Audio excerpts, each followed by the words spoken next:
Hey guys, कैसे हैं आप सब। I hope you are doing well. I am Sandeep, welcome to CSC circle. तो हम लोग डिस्कस कर रहे थे यूपी PCS 2020 टेस्ट सीरीज, और ये ध्येय IAS की टेस्ट सीरीज है। इसके साथ साथ हम लोग दृष्टि की भी टेस्ट सीरीज सॉल्व करेंगे।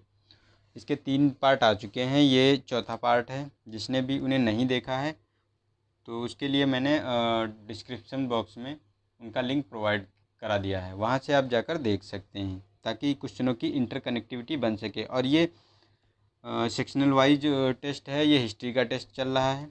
उसके बाद अदर टेस्ट आएंगे, उनको हम लोग सॉल्व करेंगे, ठीक है। तो चलते हैं 76 क्वेश्चन नंबर पे। तो ये गाइज मैंने क्वेश्चन दिया था आप लोगों को, उसका आंसर बताना था। उसको पहले डिस्कस कर लेते हैं। तो इसमें स्टेटमेंट 2 स्टेटमेंट दिए गए, उसमें बताना है कि कौन सा सही नहीं है। तो राजतरंगिणी की रचना कल्हड़ ने की थी। इस ग्रंथ में 12 खंडों में कश्मीर के इतिहास का वर्णन है, तो ये बताना है। तो गाइस जो है ये बिल्कुल करेक्ट करेक्ट स्टेटमेंट है कि राजतरंगिणी की रचना कल्हड़ ने की थी। लेकिन जो है ये 12 खंडों की बात की गई, ये 12 नहीं थे, ये 8 खंड थे। इसमें 8 खंडों की रचना में कश्मीर के इतिहास का वर्णन किया गया था। और ये एक संस्कृत ग्रंथ है, और इसकी रचना रचना जो है 1148 से 1150 के बीच में हुई थी। चलते हैं नेक्स्ट क्वेश्चन में। इसमें कहा गया है कि मौर्य मंत्री परिषद में निम्नलिखित में से कौन एक राजस्व एकत्रित करने से संबंधित है। तो ऑप्शन ए है प्रतिष्ठा, बी है अनंतपाल अंतपाल समाहर्ता, और डी है व्यवहारिका। तो इसके बारे में बताना है। तो जो राजस्व एकत्रित करता था मौर्य मंत्रिपरिषद में, वो समाहर्ता था। प्रतिष्ठा की बात करें तो ये कमिश्नरियों का प्रशासक हुआ करता था। और अंतपाल जो था ये सीमावर्ती दुर्गों का रक्षक हुआ करता था। और व्यवहारिका की बात करें तो ये चीफ जस्टिस मतलब मुख्य न्यायाधीश हुआ करता था, ठीक है। चलते हैं नेक्स्ट क्वेश्चन पे। इसमें कहा गया है कि ऋग्वैदिक कालीन अर्थव्यवस्था के संबंध में कौन सा सत्य है। तो क्या यह ग्रामीण अर्थव्यवस्था थी, इसमें कृषि आधारित समाज था, वेतन की अधिकता थी। तो ये बताना है इसमें कौन सा कूट स्टेटमेंट सही है। तो ये स्टेटमेंट बिल्कुल गलत है, क्योंकि वेतन की अधिकता इसमें नहीं थी। तो और कृषि आधारित समाज था, और जो ग्रामीण अर्थव्यवस्था भी वहाँ की विशेषता थी। तो ऑप्शन ए इसका सही हो जाता है, ए एंड बी स्टेटमेंट। चलते हैं नेक्स्ट क्वेश्चन पे। इसमें कहा गया है संगम युगीन निम्नलिखित साहित्यों में से कौन सी एक प्रेम कथा है। तो तिरुकुरल, ऑप्शन बी है तोलकाप्पियम, सी है शिल्पाधिकारम, डी है मणिमेखले, ठीक है। तो इसमें बताना है। तो ये जो संगम युगीन प्रेम कथा की बात करें तो ये शिल्पाधिकारम थी। ऑप्शन सी सही है। और इसकी रचना जो है यहाँ का इनका लेखक था इलांगो आडिगल, ठीक है। और तिरुक्कुलर की बात करें तो ये एक दर्शन था संगम युगीन। और तोल्काप्पियम की बात करें तो ये व्याकरण हुआ करता था, ठीक है। चलते हैं नेक्स्ट क्वेश्चन पे। इसमें कहा गया है कि निम्नलिखित में से किस नदी के तट पर महावीर स्वामी को ज्ञान प्राप्त हुआ। तो क्या वो निरंजना नदी है, या सरस्वती नदी है, या फिर मणिकर्णिका नदी है, या ऋजुपालिका नदी है, ठीक है। तो इसके बारे में बताना है कि कौन सा सही है स्टेटमेंट। तो ये जो है ऋजुपालिका नदी है, इसके किनारे इनको महावीर स्वामी को ज्ञान प्राप्त हुआ था। और ये 24वें तीर्थकर थे जैन धर्म के। इनका जन्म कुंडलग्राम में वैशाली में हुआ था, और इन्हें निर्वाण पावापुरी में प्राप्त हुआ था। चलते हैं नेक्स्ट क्वेश्चन पे। इसमें कहा गया है कि निम्नलिखित में से कौन सी गौतम बुद्ध द्वारा प्रथम धर्मोपदेश में दर्शाया गया भाव है। तो इसके बारे में बताना है। तो क्या यह ध्यान चक्र मुद्रा है, अभय मुद्रा है, त्याग मुद्रा है, या धर्म चक्र मुद्रा है। तो इसके बारे में ये बताना है। तो ये धर्म चक्र मुद्रा थी। तो ऑप्शन डी इसका सही है। और ये जो प्रथम धर्मोपदेश था, तो ये इन्होंने सारनाथ में दिए थे। इन्हें एशिया का ज्योतिपुंज भी कहा जाता है। और गौतम बुद्ध का जन्म कपिलवस्तु लुम्बिनी में हुआ था, निर्वाण श्रावस्ती में प्राप्त हुआ था। चलते हैं नेक्स्ट क्वेश्चन पे। इसमें निम्नलिखित घटनाएं दी गई हैं, तो उनमें बताना है कि कौन अंतिम स्थान पे आएगा। तो हल्दी घाटी का युद्ध है, शिवाजी का निधन है, अकबर की मृत्यु है, और नादिर शाह का दिल्ली पर कब्जा है। तो इसका ऑप्शन डी सही है, क्योंकि नादिर शाह का 1739 में सबसे लास्ट में जो है इन घटनाओं में सबसे लास्ट में वो आया था 1739 में। अकबर की मृत्यु की बात करें तो ये 1605 में हुई थी। और शिवाजी की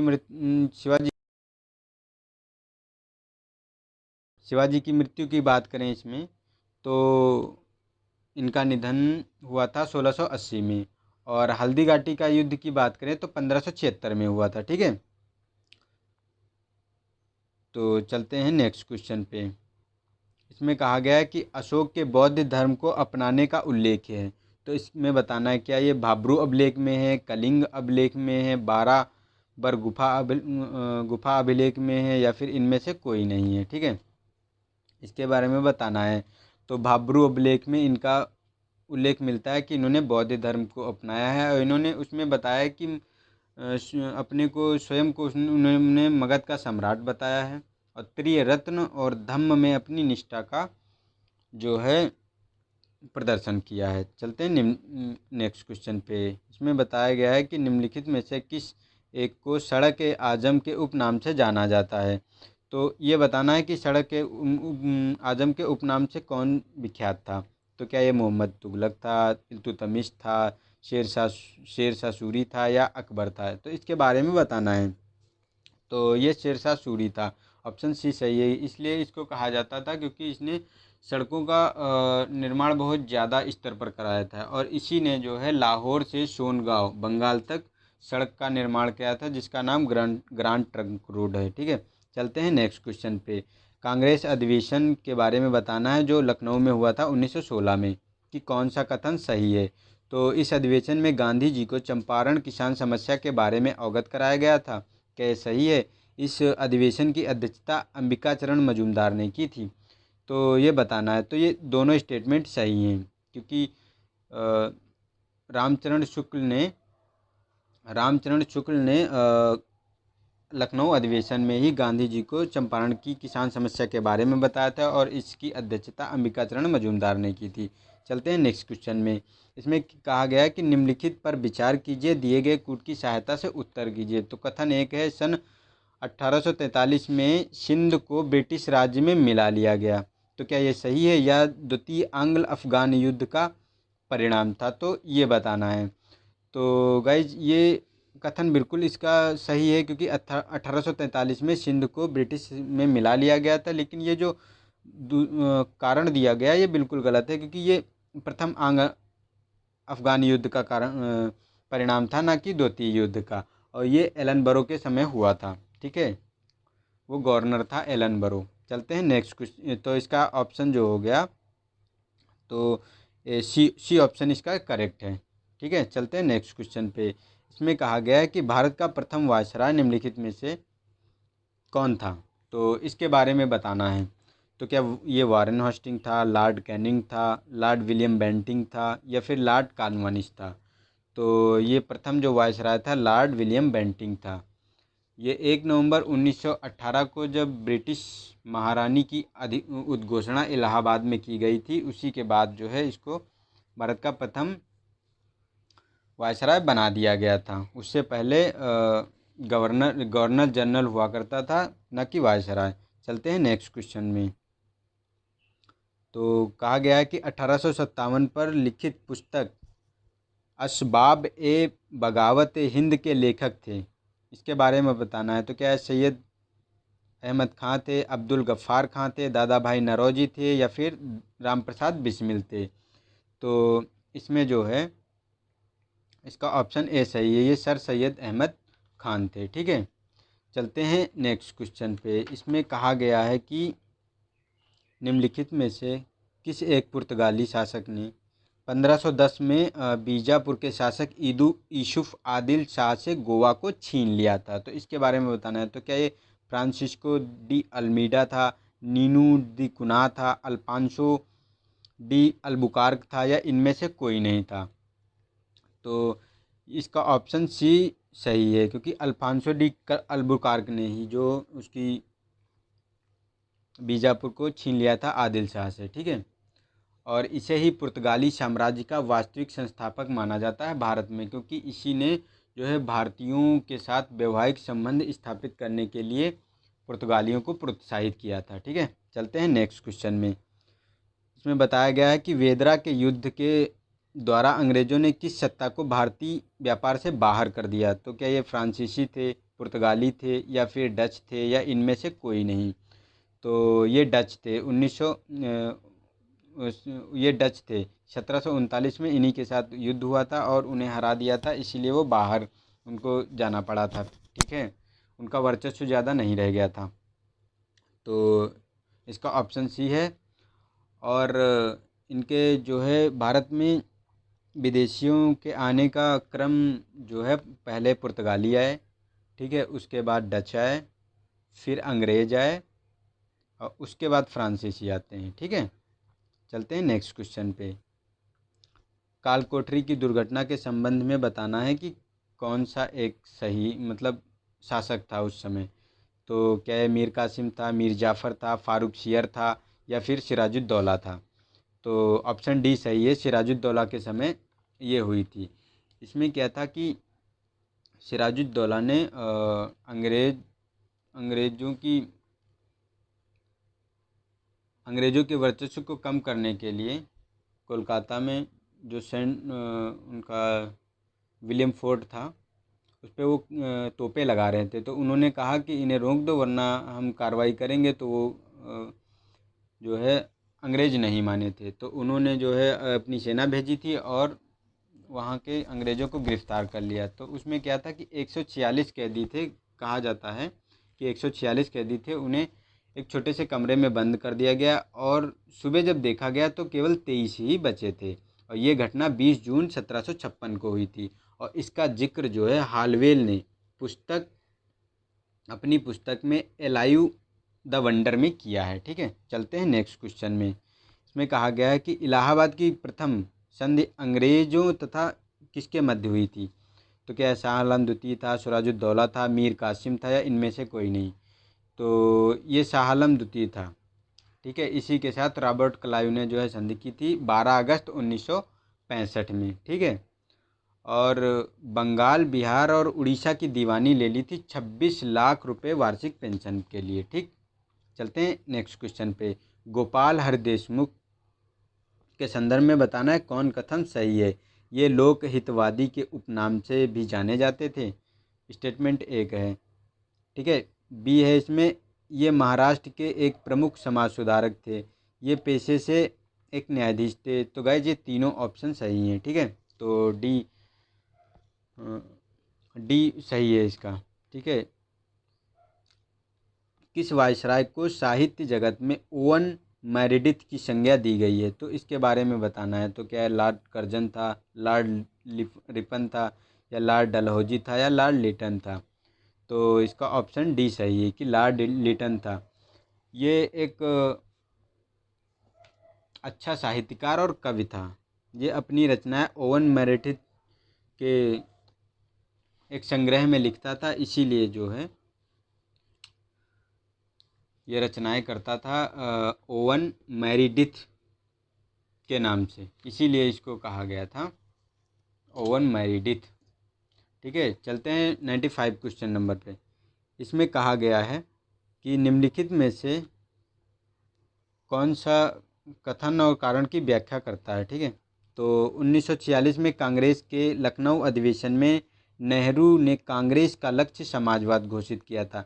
उद्योगपतियों ने बम्बई मैनिफेस्टो द्वारा समाजवादी आदर्शों का विरोध किया था।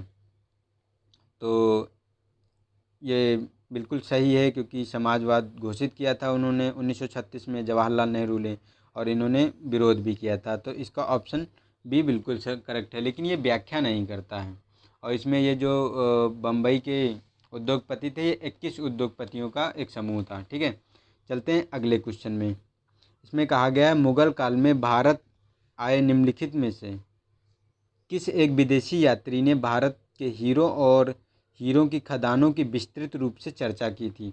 तो क्या फ्रांसवा वार्नियर था, या बैपिस्ट ट्रेवेनियर था, या पीटर मुंडी था, या पेल शर्ट था। तो इसके बारे में बताना है। तो ऑप्शन बी सही है, जा बैपिस्टर वार्नियर था। ये जहांगीर के नहीं शाहजहाँ के शासनकाल में आया था और ये 1605 से 1679 तक रहा था और इसी ने कोहिनूर हीरे के संबंध में जानकारी भी दी थी। चलते हैं नेक्स्ट क्वेश्चन में।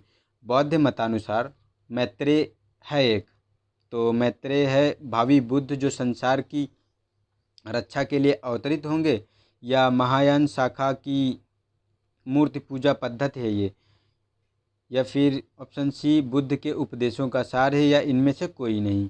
तो इसका ऑप्शन जो है ए सही है, भावी बुद्ध जो संसार की रक्षा हेतु अवतरित होंगे। ये जो है मैत्रेय का मतलब है और इन्हें बोधिसत्व कहा जाता था, जिसका अर्थ था कि भविष्य में ये बुद्ध पुनः अवतरित होंगे और बौद्ध धर्म की पुनः स्थापना करेंगे। ठीक है, चलते हैं नेक्स्ट क्वेश्चन की तरफ। अगला क्वेश्चन है, निम्नलिखित में से कौन एक पाशुपत संप्रदाय के प्रवर्तक माने जाते हैं? तो क्या ये नागार्जुन थे, लकुलिश थे, भद्रबाहु थे, या गोपाल थे? ठीक है, तो इनके बारे में बताना है पाशुपत संप्रदाय के। तो इसका ऑप्शन जो है बी सही है, लकुलिश थे। ये एक्चुअली थे शिव को सर्वोच्च शक्ति मानकर जो है इस संप्रदाय ने सबसे पहले शिव का संप्रदाय की स्थापना की थी। ठीक है, शिव को सर्वोच्च शक्ति माना था इस संप्रदाय ने, इसीलिए इसे पाशुपत संप्रदाय कहा गया है और इसके प्रवर्तक लकुलिश रहे हैं। चलते हैं नेक्स्ट क्वेश्चन पे। चिरागे दिल्ली के नाम से प्रसिद्ध सूफी संत है मोइनुद्दीन, फरीदुद्दीन, निजामुद्दीन औलिया, नासिरुद्दीन। तो इनके बारे में बताना है। तो ऑप्शन डी सही है, ये नासिरुद्दीन जो था इसी को चिरागे दिल्ली के नाम से जाना जाता था और ये निजामुद्दीन औलिया का शिष्य हुआ करता था। ठीक है, चलते हैं नेक्स्ट क्वेश्चन पे। निम्नलिखित में से कौन सा एक बौद्ध धर्म के त्रिरत्नों में सम्मिलित नहीं है? तो इसके बारे में बताना है। तो क्या ये बुद्ध है, धम्म है, या संघ है, या त्रिपिटक है? कौन है जो सम्मिलित नहीं है? तो ऑप्शन डी इसका सही है, क्योंकि बुद्ध, संघ और धम्म तीनों सम्मिलित हैं, लेकिन ये त्रिपिटक नहीं सम्मिलित। त्रिपिटक में क्या है, इसमें तीन ग्रंथ हैं इसमें, विनय पिटक, सूत्र पिटक और अधिधम्म पिटक। ठीक है, तो गाइज हमारे यहाँ 100 क्वेश्चन पूरे होते हैं। ये क्वेश्चन आप लोगों के लिए है, इसका आंसर आपको बताना है। ठीक है, 101 का। वर्ष 1761 में होने वाले पानीपत के तीसरे युद्ध में पेशवा कौन थे? तो इसके बारे में बताना है आप लोगों को। गाइज कमेंट किया करो, तभी हमको पता चलेगा। और आप लोग को अगर वीडियो पसंद आ रहा है तो गाइज लाइक कर दिया करो, लाइक करो, कमेंट करो। और अगर लग रहा है कि आपको फ़ायदा हो रहा है तो अपने दोस्तों को भी शेयर करो, उन्हें भी थोड़ा सा मतलब लाभ मिल जाए इस चीज़ का, जो खरीद नहीं पाते हैं टेस्ट सीरीज या दूर दराज से संपर्क करते हैं, इसलिए जो है उनको भी थोड़ा सा लाभ मिल जाएगा इसका। तो थैंक यू गाइस देखने के लिए, और मिलते हैं अगले वीडियो में नए क्वेश्चनों के साथ। तब तक के लिए जय हिंद, जय भारत।